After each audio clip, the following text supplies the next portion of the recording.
виждам деца на тяхната възраст и се опитвам да не мисля прекалено много,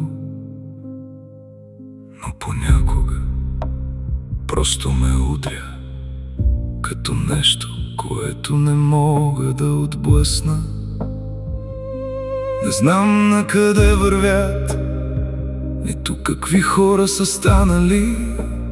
Имам само стари снимки и неща, от които вече не съм част.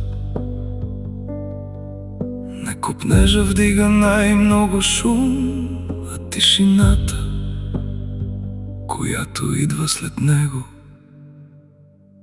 Ако мина покрай тях на улицата, дали ще вдигнат поглед или просто ще продължат да вървят?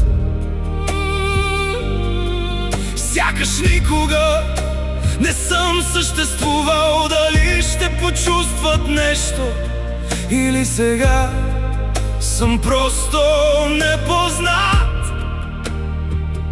Ако мина покрай тях, дали ще знаят кой съм?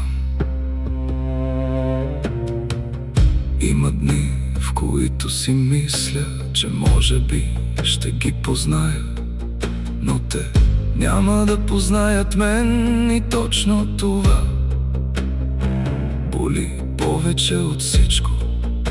Представям си малките неща, как говорят сега, как се смеят и при кого се прибират у дома.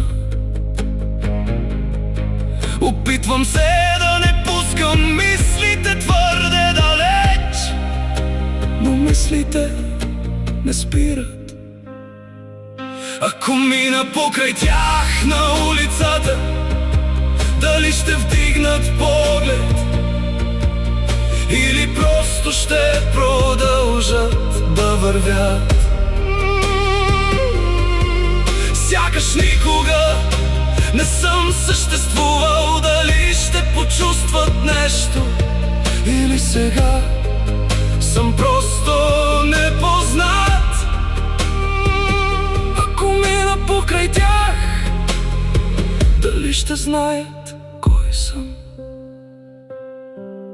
Най-лошото не е това, което изгубих, а това, което никога няма да ми бъде позволено да бъда. Не част от живота им, дори на име, което те произнасят. Ако един ден мина покрай тях, може би няма да ги спра. Не защото не искам, а защото не знам